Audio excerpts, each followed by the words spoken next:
Welcome to the quarterly data quality process for Q3. My name is Alexander Fuller. Just a couple of housekeeping things before we get started. Everyone is currently on mute. I do encourage everyone to utilize the questions function of GoToWebinar and ask questions through the presentation so I can try to answer them in real time. This webinar is going to be recorded, so the slides and the recording is going to be available on our help desk. Ideally, that should be available by Wednesday.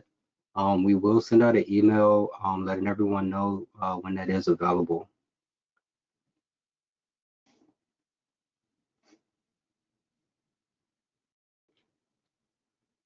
So on our agenda today, we're going to talk through the context of data quality, so why we're doing data quality every quarter, missing values and data issues, so things that are going to be found within your data quality report, as well as child-only entries, utilization, and then we're also going to talk through timeliness, who participates, details about the report itself, an overview of the entire data quality process for Q3, the submission process, so how the report should be submitted back to Chicago. We're going to talk through accessing and reviewing the data quality report, and if there's time, a couple of troubleshooting things or things that typically come up as questions around data quality, and then resources, and then the support that we have available. And again, if there's any time, we'll stay on for additional Q&A. But again, if you have any questions throughout the presentation, please feel free to ask them immediately.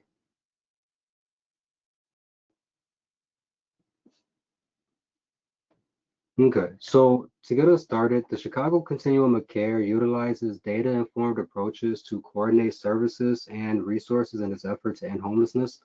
High-quality data from the Homeless Management Information System, which is HMIS, is essential for measuring progress towards ending and preventing homelessness. The COC relies on all providers, regardless of funding source, to enter accurate, complete, and timely data. This collective effort ensures we all have the information needed to make informed decisions as a community. So due to the importance of the data and to maintain data quality, providers in the HMIS are expected to participate in the quarterly data quality process that addresses the data quality or addresses data in the following areas. So again, that's going to be missing values, as well as data issues, child-only entries, bed utilization, and timeliness. So what this means is that projects that are participating in HMIS or HMIS participating projects that have at least one client enrolled during this Q4 reporting period are expected to participate in data quality to ensure that, data quality is in alignment for your project. So are there any questions about why we're doing data quality before we start moving into the actual measures that we're looking at?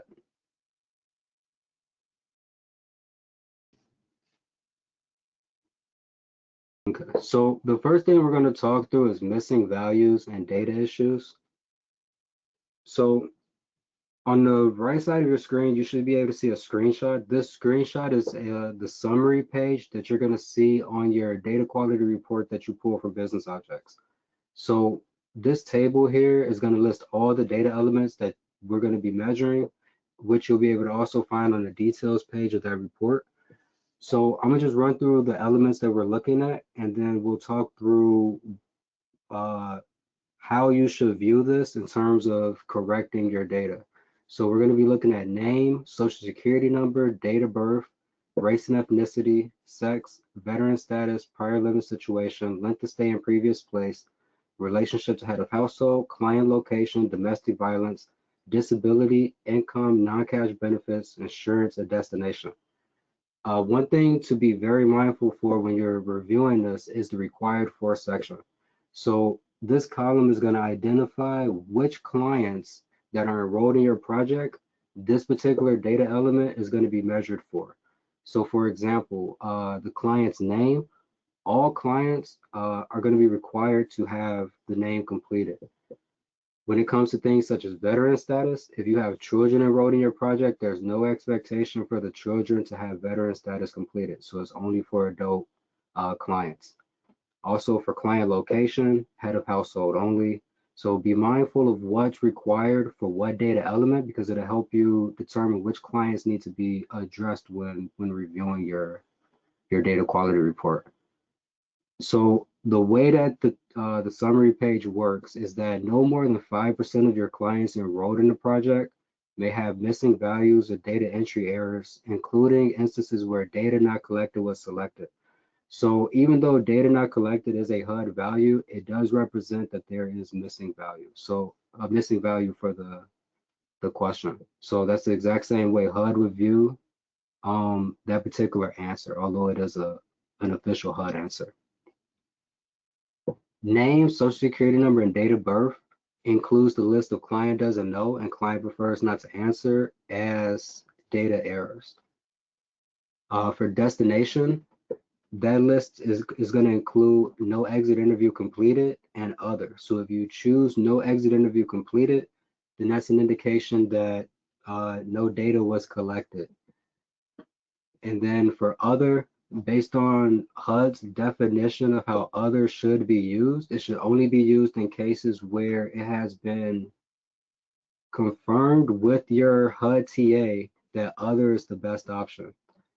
So the way that HUD views other is similar to how it views, data not collected. It still is going to show up as a data concern.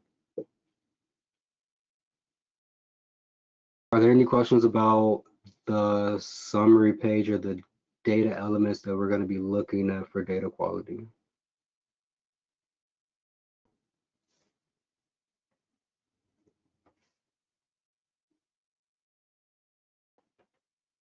Okay, so the next thing we're going to talk through is the new sex value that was added a part of the 2026 data standards.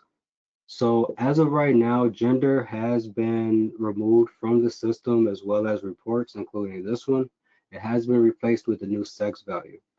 So for this data quality iteration, since we're only looking at Q3, which is going to be from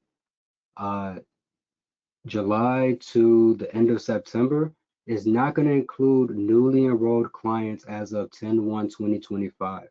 So for everyone's report this iteration, the sex question on your summary page is going to show 0% because no clients are required to have that completed as of this data quality period. This question is really going to come into effect during the next data quality period. But for this one, it's still in the report and you are able to see the details within the details tab. The way that you're going to read this is that any clients that appear in red as having a null value, those are going to be clients that you are going to want to correct. Those are going to be clients that enrolled in your project as of 10/1 or after. Clients where the null value is in yellow, that's an indication that the sex value is still missing for that client, but their enrollment doesn't require for them to have it. So again, for this iteration of data quality, no one should have an issue or an error percentage for the sex value on the summary page. It should all be 0%. But the next data quality iteration, you are going to start seeing that field populate.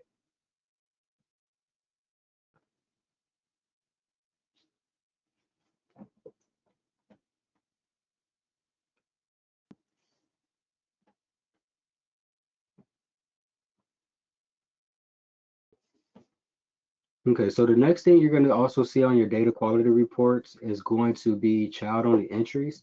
It's going to be located right underneath the table we just talked about with the data elements. And at the bottom of this slide here, you can see the screenshot of what that table looks like. So this table is looking at child only entries in your project.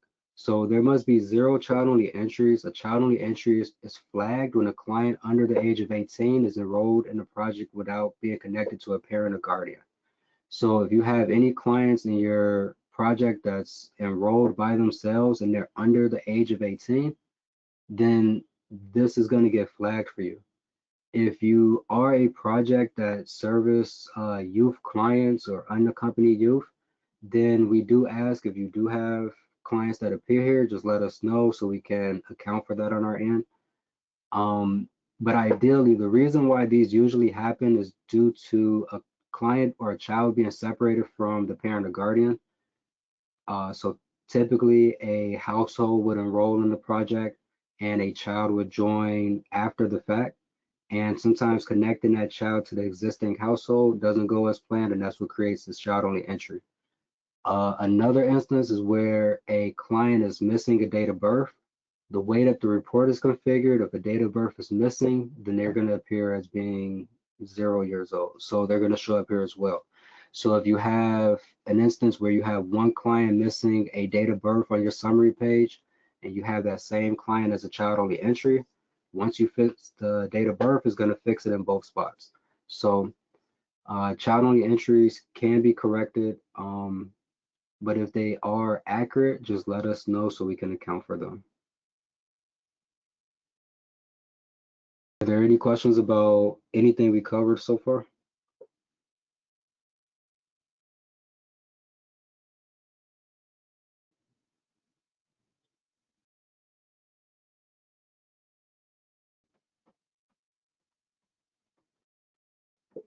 Okay, so the last piece that you're going to see on your data quality reports, the ones that you're going to be running in business objects, is going to be utilization. So your utilization table is going to be right below the child-only entry table. And this is going to be looking at clients that are counted towards utilization on the point in time date for this data quality iteration. So bed and unit utilization for this measure must be within the following ranges. So for emergency shelters and transitional housing, it's going to be between 80% and 105%. For permanent supportive housing and rapid housing, it's going to be 85% or greater. So if you have utilizations that are far exceeding your capacity that you have documented, it's not going to flag it as being out of compliance. And for safe haven, it's going to be 85% and 105%. So safe haven, the project type, not the agency. Just want to make sure I'm clear on that. The utilization for the majority of project types, look at how many clients were enrolled in your project on August 20th as compared to how many bids and units are indicated on your bid and unit inventory. So what that particular sentence means is that for projects that are emergency shelter, transitional housing, and safe haven, your utilization is going to be comparing all clients that were enrolled in your project or active in your project as of August 20th compared to the available beds and units that you have documented for your project in HMIS. When it comes to permanent supportive housing and rapid housing projects, that same thing applies, but it's going to also be clients with a housing movement date that is going to be on or after August 20th. So if you have a client enrolled in your project and you're a permanent supportive housing project, and that client doesn't have a housing movement date documented in the system, they're not going to be counted towards utilization because the housing movement date is one of the triggers that gets them counted for utilization. And that's going to be for permanent supportive housing and rapid housing.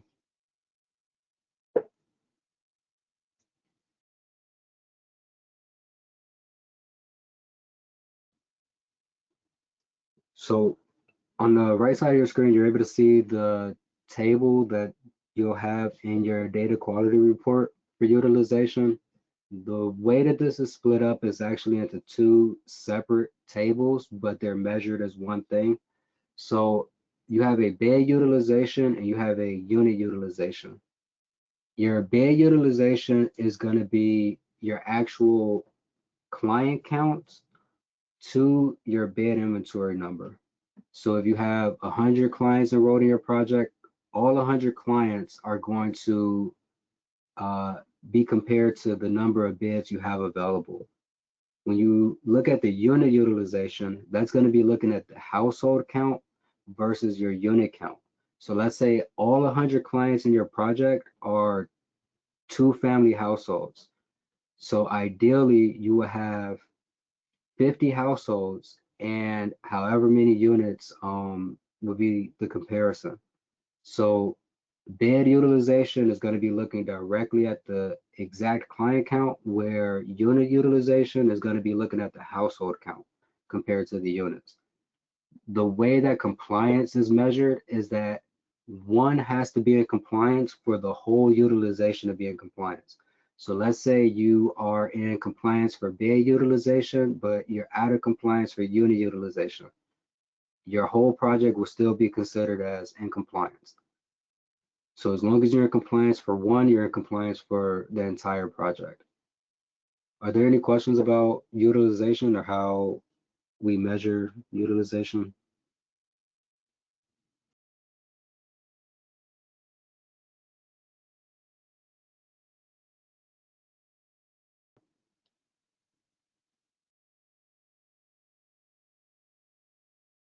Okay, so just one last piece. So it's still a part of utilization. Within the details tab, we do have a housing moving date column. This is going to help you identify the clients that are being counted. And this is strictly for permanent supportive housing and rapid housing, because again, for emergency shelter, transitional housing, and safe haven, it's going to be all clients that are enrolled in your project as of that date are going to be counted. So for permanent supportive housing, rapid housing, since you are kind of dependent on that housing moving date being documented in the system, we do have a column that's going to show you what value uh, is in your enrollment for each client. So any client where the date appears here, they're being counted towards your utilization. If you see a date out of range, then that's going to be an indication that the housing movement date that you have there is not going to be counted towards utilization. That could be for either one or two things. Either the housing movement day was added after the 8/20 point in time date. So let's say the housing movement day is for 8/21/2025. They're not going to be counted in utilization because the report is looking for clients on that one day on 8/20, August 20th. Another reason why it can be date out of range is that your housing movement date is actually before your project enrollment date. In those cases, you are going to want to fix that. So if you have a housing movement date where it's before the date the client actually enrolled in your project, then they're not going to be counted, or the housing movement date isn't going to be tied to your enrollment.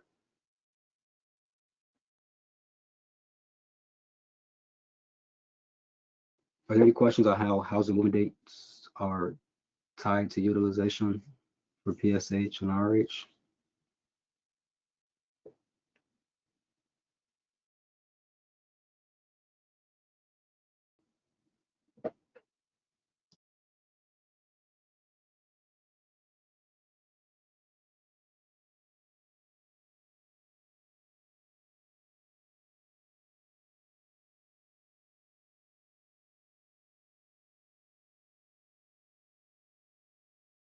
Okay, so the last thing that we're going to be looking at for data quality is going to be timeliness. So timeliness is going to be a separate report that's not going to be available in your data quality report for business objects. This report is going to be sent to ATAs directly, and timeliness is going to be tracking the time it takes for a element in HMIS to be created, essentially. So this measure applies even if the entry date is backdated. So if you put data into the system and you backdate the date, it's not going to change the actual date added date in which this report utilizes. So for instance, if a client originally came into your project on 9/1/2025, but they were not entered into that project until 9/4, that information would be considered out of compliance because it took 3 days. So this particular report is going to look at entry, exit, housing movement date, and shelter services. So if you have a timeliness issue at entry, That's going to be due to when the client first enrolled, there were some elements that happened after or after the fact, after the time the client originally, or the time the data was originally supposed to be in there. The same thing for exit dates. For housing moving dates, is going to be the same. Usually this happens when providers go back in and adjust housing moving dates. So it's always important to make sure when you're putting information in that is accurate at the time of you putting it in, because going back will cause those timeliness errors. So again, the timeliness reports will be sent out. They should be sent out this week. And another thing to kind of be mindful for is that once a timeliness error happens, there's really no way to correct it because the added date on the back end is hard coded. There's no way to adjust it in the system. There's no way to avoid it when entering data. So there's nothing to correct. So these reports are more for just your information than it is like a call to action to make a correction.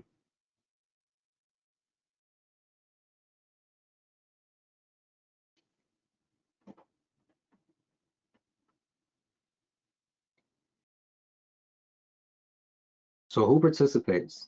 All projects, regardless of funding, are required to participate in the quarterly data quality process so long as a project is active in HMIS and has at least one client enrolled during this data quality period, which is Q3. We do have a help desk article that goes over all the active projects that we have in the system that should participate in data quality. If your project isn't on this list, just let us know and we can evaluate, if it should be added or if there was a reason why it was left off. If you have projects that are on this list that you feel shouldn't be a part of data quality, let us know so we can be aware of it. But everyone is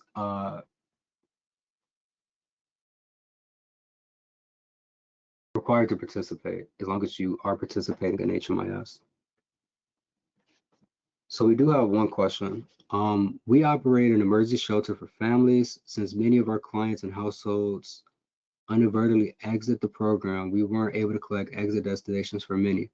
What can we respond other than no exit interview completed so that we are in compliance on that data point? For many clients, we do not capture this info, but for those who just disappear, what is the best response to keep our data quality in check? So that's a very legitimate question, especially for emergency shelters where clients might not, provide where they're going next to their destination.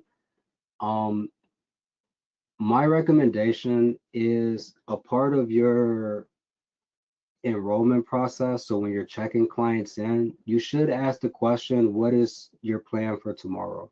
Or what are you going to be doing next? And that way you can kind of have an idea of what your destination can be. Also, another way that you can kind of check is that right now, visibility in the system isn't across the board. Some emergency shelter projects are able to see additional enrollments from other agencies. I would say look at the client's enrollment, see if they enrolled or got a service from another agency. That can kind of give you a clue that maybe this client went to another emergency shelter the next day. That would kind of give you your answer for your destination. But ideally, I would look to kind of capture that initially from the client to kind of get a scope of what's happening. And it's not just this particular report that would look at no exit interview completed as an error.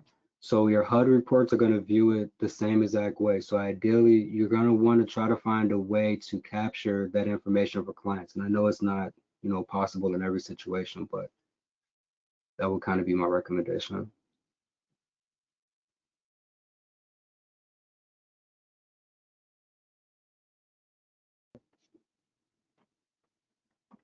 Any additional questions before we move on? That was a very good question.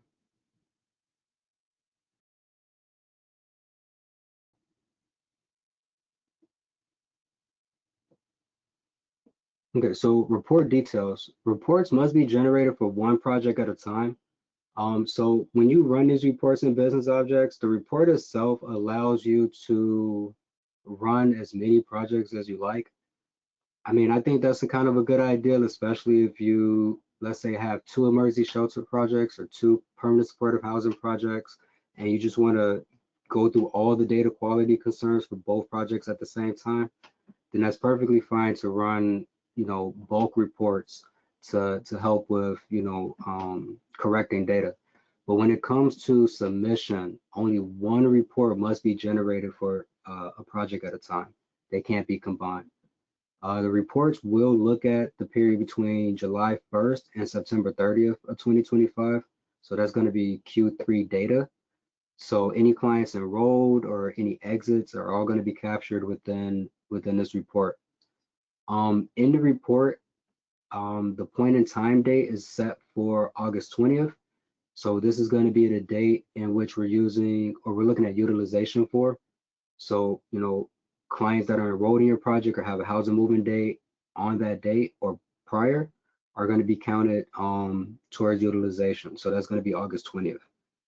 When you run the data quality report, there's going to be two things you notice is that by default, the end date for the reporting range is going to be October 1st of 2025. That's fine. You shouldn't change it. Leave it as October 1st because it's counting all the data up until that last moment on September 30th. And that goes the same, or that's the same for the point in time piece as well. So you're going to see the date of August 21st. Although it's looking at August 20th data, the default value is August 21st, and you're going to want to leave that as is.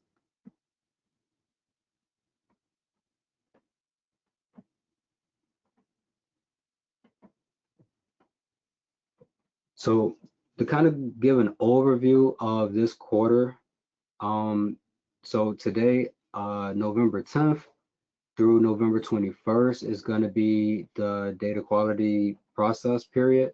So that's going to be the time where you're able to make corrections and submit your report on the 21st. Providers will only need to submit data quality reports when they are ready to submit their the final version. So there's no need to kind of submit interim, data quality reports to us.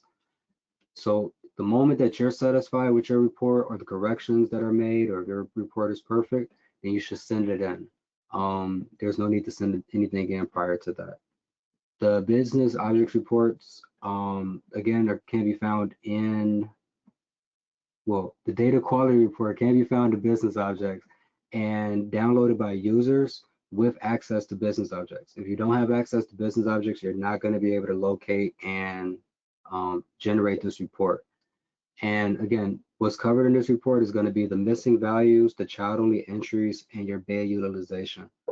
All of the main items can be found on the summary page, where the details of these things can be found in the additional tabs of the report. One thing to note is that changes made in HMIS will not generate a business objects until the following day. That's very important for, the last day of submission, so November 20th and November 21st. So be mindful if you're making corrections on November 21st, there's no way for you to run a report in business objects that's going to capture those changes. The earliest you'll be able to run a new report is November 22nd. So ideally, all corrections that you're going to be making in HMIS should be done by November 20th. And that just kind of ensures that you're able to run a clean report on the 21st. The last thing here is the timeliness reports. Again, those are going to be sent out this week to ATAs. Those cannot be fixed or corrected, and they do not need to be submitted back to us, a part of this data quality process. So when you submit your reports, you only have to submit the reports that you generated from business objects. You don't have to submit any reports that were sent to you.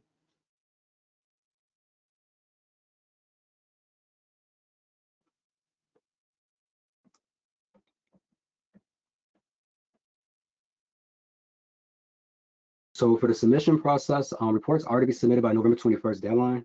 The file that you download from Business Objects is going to be an Excel file, XLSX.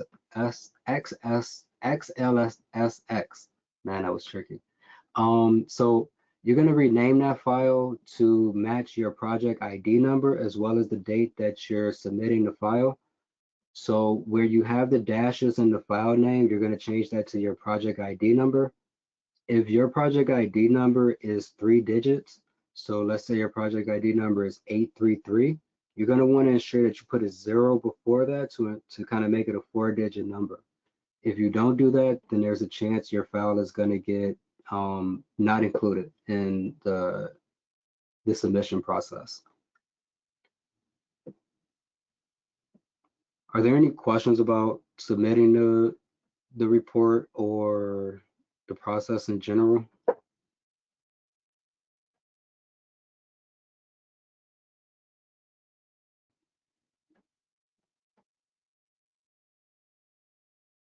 Okay, so when you get ready to send these reports in, you are going to submit them to dataquality@allchicago.org. The subject line that you're going to put is data quality report submission attachments. It's really important that the subject line is exactly as I have it here, just because that's the way that these reports or these emails get pulled in so that the files attached to them can be processed. And it's also important that you're submitting your reports to dataquality@allchicago.org. If you're submitting them to me, anyone on the team, the help desk, more than likely they're not going to make it to the right place. So please make sure that you're submitting it to dataquality@allchicago.org just to make sure that your reports are submitted and captured in the appropriate way.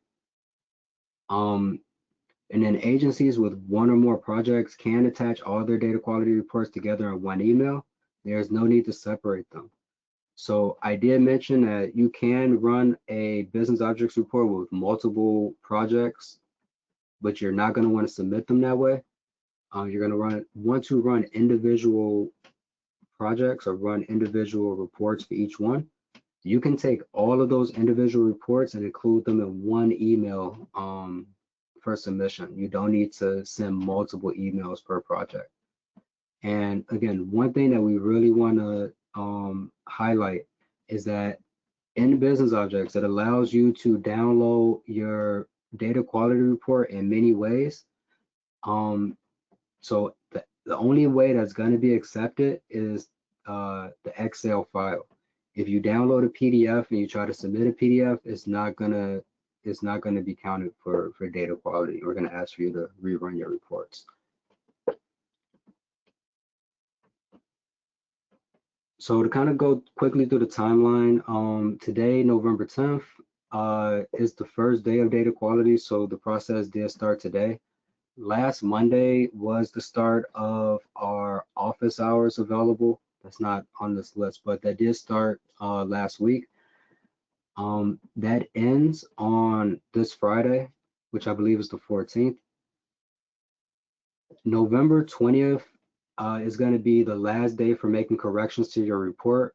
Again, Business Objects takes 1 day to update with the data that's in HMIS. So if you make corrections on the 21st, that data is not going to be available in Business Objects. So again, all corrections should be made ideally by the 20th, with the 21st being the submission date. Following submission, we'll send out an email letting you know when the results or the scores are available on the help desk.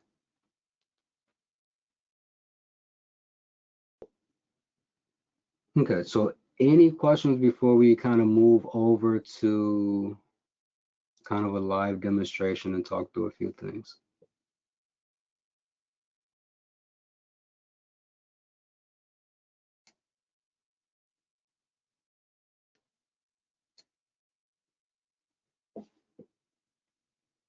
Okay, hopefully everyone's able to see my screen. Let me know if you're not, or if you're still seeing the webinar or the slide deck.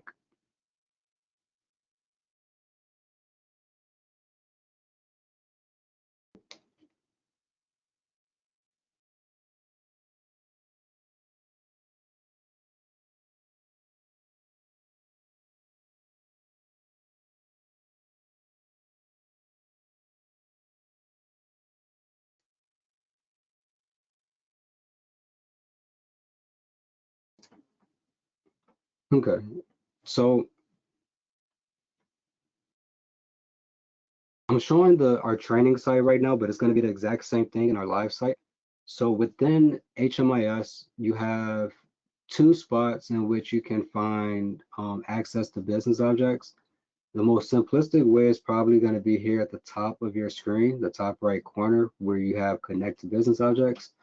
But another location where you can find it is going to be under reports on your left-hand side. And at the very bottom, you can find business objects.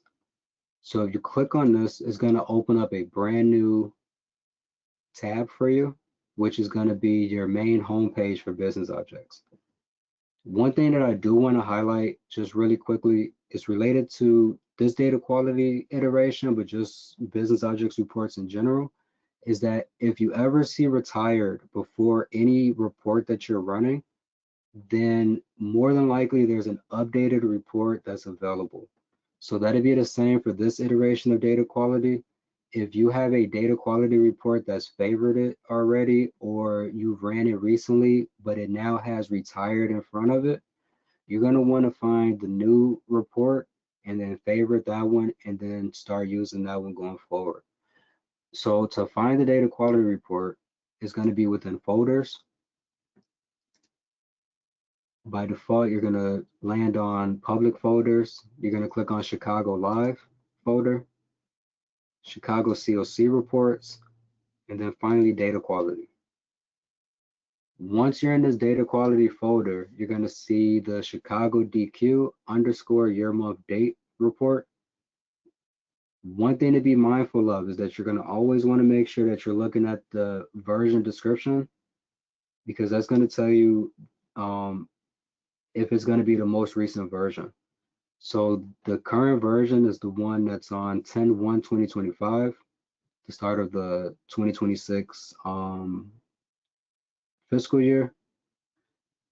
So that's going to be the most recent report. Again, if you're running a report and it says retired in the front of data quality or behind it, or it's a report that has a different version date, you're not going to want to run that report or submit it for this iteration of data quality.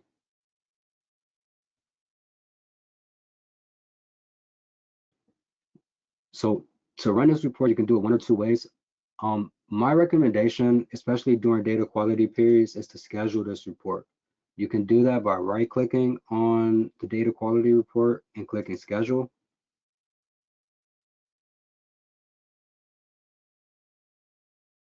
It should pop up another window. Okay. So from here, you're able to set up your scheduling parameters. The title, you can leave exactly the same because it's not going to change the actual file name that you download. So I will leave that the same.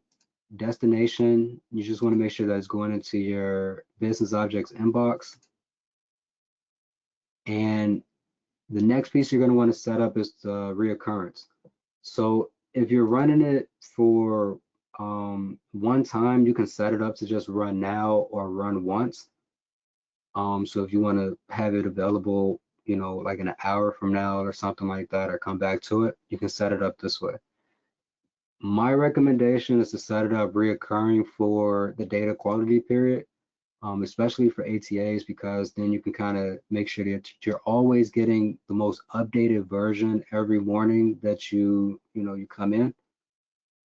So I would set it to weekly, Monday through Friday, and then you can set your date parameters. So data quality ends. Okay, so that's one thing that you want to make sure is that you're setting the year also, because by default it's going to be 10 years. You don't want this report to run for you for 10 years. So we'll set it back to 2025, and then we'll set it to the end of the data quality period, which is going to be on the 21st. So setting it up this way, what this means is that every day is going to run for you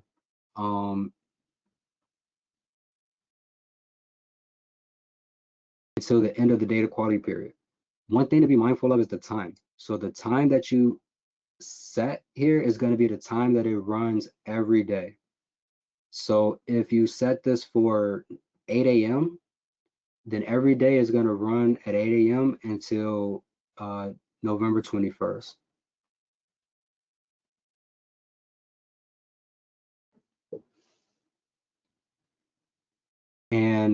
The next piece here is going to be retries. So more than likely, there's never an instance where where a retry is going to be applicable. But you can schedule this if you like. So if for whatever reason your report fails, it'll try again. But you can leave that off. It's not going to have too much of an effect. So the next piece you're going to want to set up is at the very top under report features. Is going to be your prompts. So for this iteration of data quality, they're already set in here by default. So you have your start date, your end date, your point in time date. Effective date is always going to be far into the future. The only thing you're going to want to account for is your provider, your project. So it's important to click on edit prompt values, which is going to pull up the prompts of all of these and allow you to actually select a provider that you want to run the report for.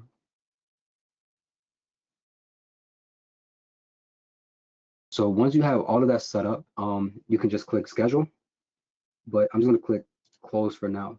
We do have a question about how to cancel a scheduled report.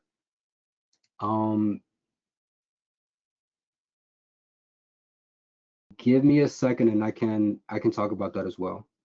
But let's just run through the data quality report really quick.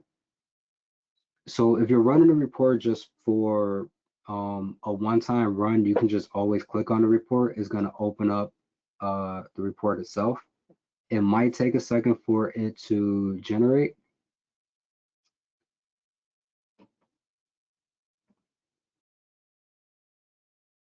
But it's going to present this prompt here. So this is going to be the same prompt that you're going to see if you were scheduling the report. It's going to look the exact same way, and you'll be able to select your project. So for this example, I'm just going to choose our permanent supportive housing project and run it. So while that's running, I'm going to come back here. So the way that you schedule your report, so let's say you schedule a report and you have it running forever and you want to cancel it. So what you're going to do is go to instances. So this is going to be where you're able to view everything that you have going on. The tricky part about canceling the report that you have set already is that you need to return back to the time in which you set the report or that you first started the report to run. That's going to be the only place where you're able to make the correction. So let me go back to the beginning of January.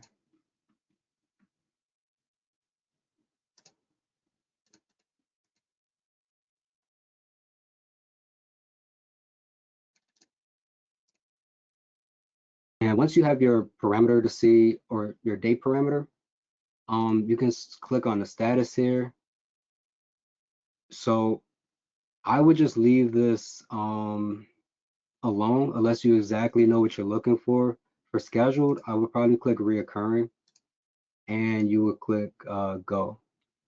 And at that point, it should try to identify all the reports that you have scheduled.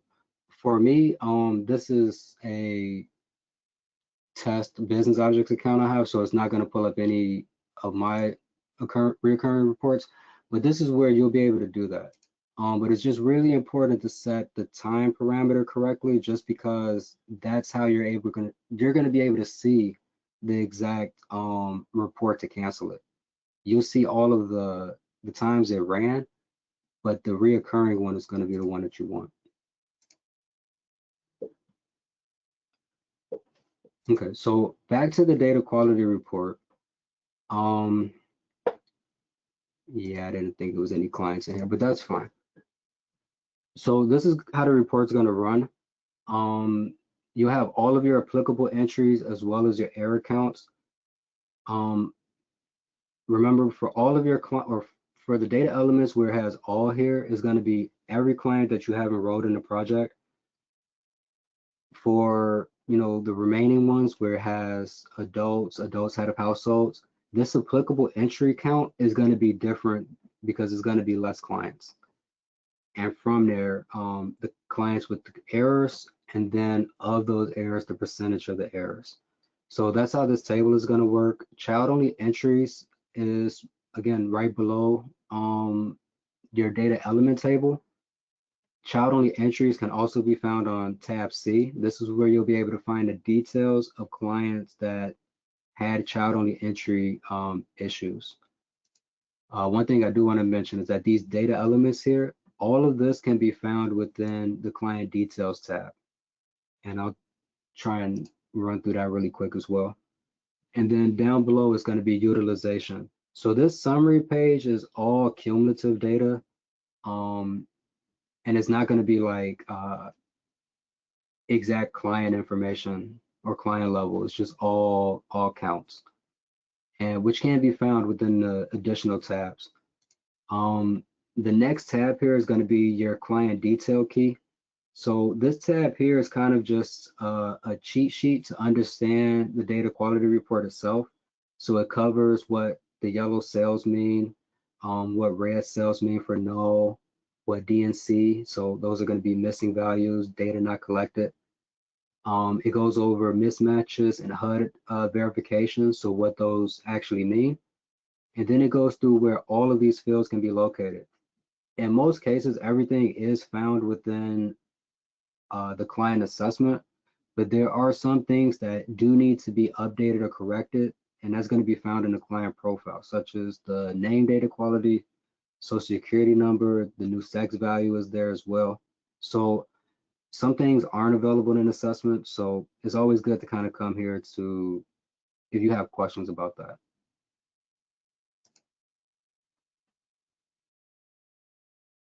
So the next tab is your client details. So this is probably the tab you're going to spend the most amount of time on just because it has all of the data elements.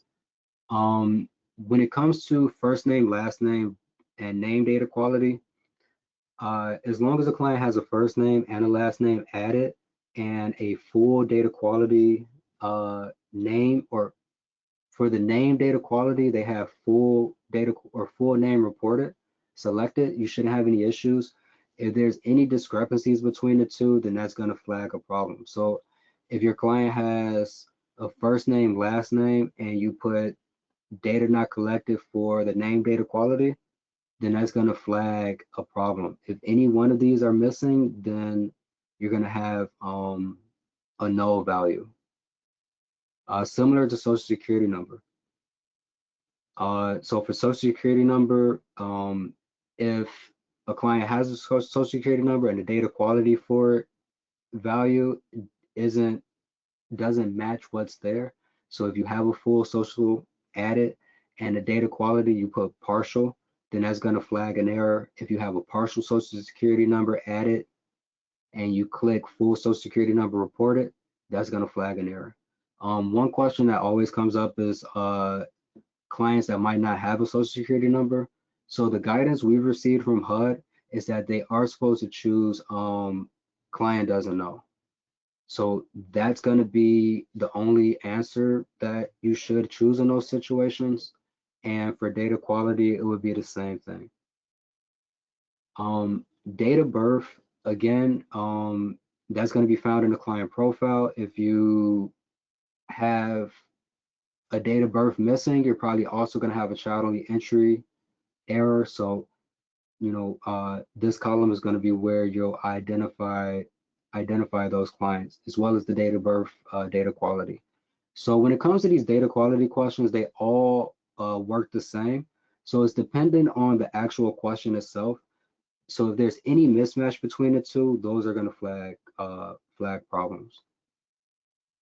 Race and ethnicity can be found on the client assessment. The new sex value is going to be found on the client profile. Again, for this iteration of data quality, is going to be 0% for everyone because this isn't applicable for any of the clients that are going to be captured in this iteration of data quality. For veteran status, that's going to be available on client profile as well.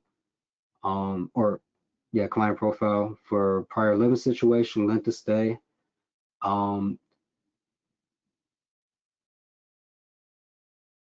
We do get questions about this. The main question is that if you have corrections to be made to this, so like let's say there's an error and you're making a correction and it's not fixing in the report, just reach out to us because a lot of times you don't have the ability to remove a value for these particular questions. So these questions are conditional, so they're set up a little differently. So you might not have that ability to remove the history to make your reports now show the corrected information that you've added in. Relationship to head of household should be added for everyone. If there's any error with that, you should fix that. Location is a required question, so I don't think anybody should have that missing. And then I'll kind of just skip really quick to the sub-assessment things. So sub-assessments, the way that all sub-assessments work is that they have HUD verifications tied to it. All of them have a subordinate question before it. So for income, you have an income question, non-cash benefit, and it's just that does this client have income? And it's a yes or no. So if you ever select yes to that, but then the sub-assessment, you don't list any income and everything is no, then that's going to be a mismatch. And vice versa. If you have a HUD verification error, then that just means that there's something within the available list of, let's say, incomes, for example, that wasn't selected. So the way that HUD verifications work is that you have to confirm all the values. So usually you'll confirm the value if a client has an income, you'll select yes to that.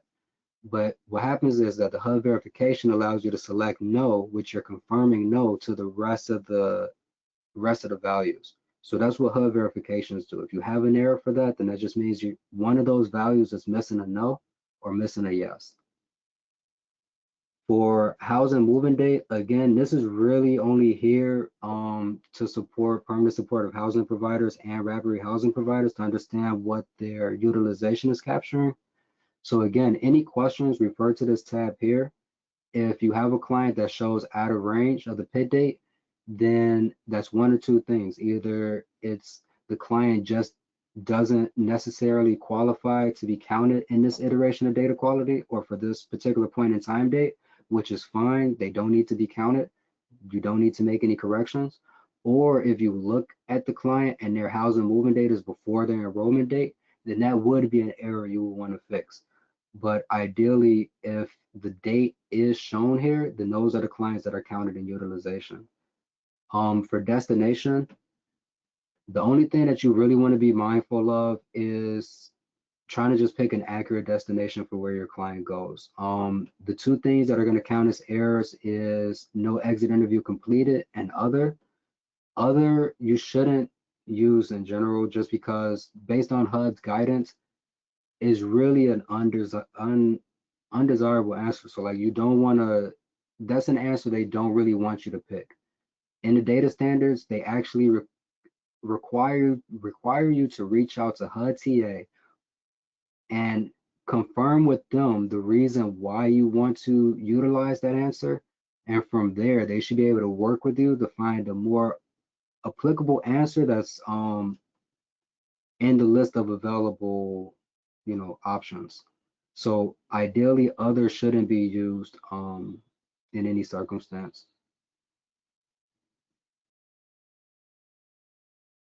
So again, the child only entries tab is just going to show clients that have any are by themselves that's under the age of 18 or missing a housing moving date. The next tabs here are going to be tab D and tab D, but for rapid rehousing only. So the way that this works, if you're a rapid rehousing project and you run this report, you're going to see a table here with all of your information. It's going to mimic the same table you see here. And vice versa. So if you're any other project, this is going to be the tab you look at. If you're rapid rehousing, the rapid rehousing tab is going to be the one that you look at to look at your inventories.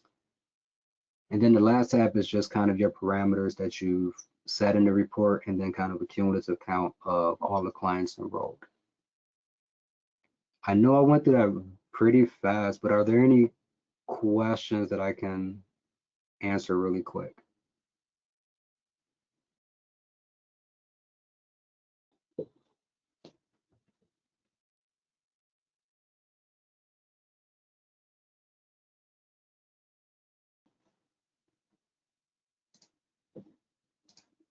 Okay. All right, so user resources that we have available, we do have our data quality help desk articles that's available on our help desk. One is kind of an overview article that just talks through the entire process. So everything we went through today should be available in that article. How to submit your reports, who you're submitting it to, um, the timelines, all of that's going to be available in that article. Running and interpreting the data quality report, that's going to be strictly about the report itself. So the parameters that you're going to put into the report, all the tabs is going to go through how to understand that. Again, this webinar and the slides are going to be available within the 2 data quality help desk articles. One thing that's not here is tomorrow we are going to host another webinar at 12 to go over overlapping enrollments. If you received an email this morning about a reminder for this webinar, that webinar link is included in that email as well. So please register for that. But just a part of data quality, we do have other articles related to sub-assessments, HUD verifications, documenting housing movement dates, and relationship to head of households, which all I think are applicable to this data quality process. The last user resource that we have are our office hours that we have. So we did start on November 3rd. This will be the 2nd week, so it is open from November 10th through the 14th. So any questions or anything you want to discuss about data quality, please feel free to book a time. They are only scheduled for 30 minutes. If we don't cover everything within 30 minutes, you can definitely book another one or as many as you like. We do ask that someone on the call is either the ATA or someone that has business objects access, just because on our end, it's really hard for us to replicate exactly the same data that you're pulling into your reports. And that's kind of just due to the current state of visibility. So it just always helps to have somebody on that call to be able to run things in real time. And then also, prior to setting things up, if you want to kind of just send us an email or open up a ticket with just kind of the scope of what your call is about, it can kind of help us, be ready for the call and maybe, also not spend a lot of time wasted during the call. So again, notes can be booked at this link here. Again, this is also available in that email that was sent out this morning. So you can find that link there as well.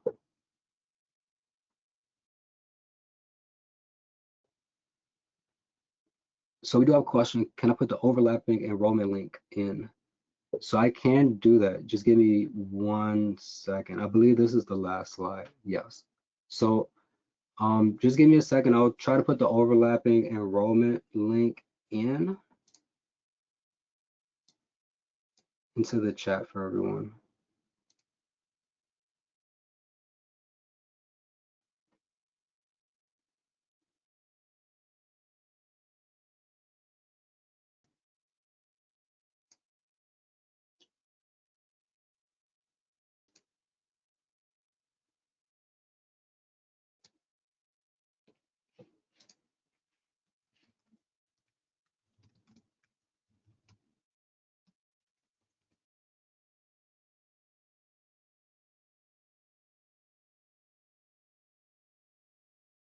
Okay, so in the chat, I put the actual registration link for the overlapping enrollment webinar tomorrow. So just a little context for everyone. That webinar is going to go over EVA, overlapping enrollments, and kind of talk through scenarios that providers might be encountering with trying to make these corrections.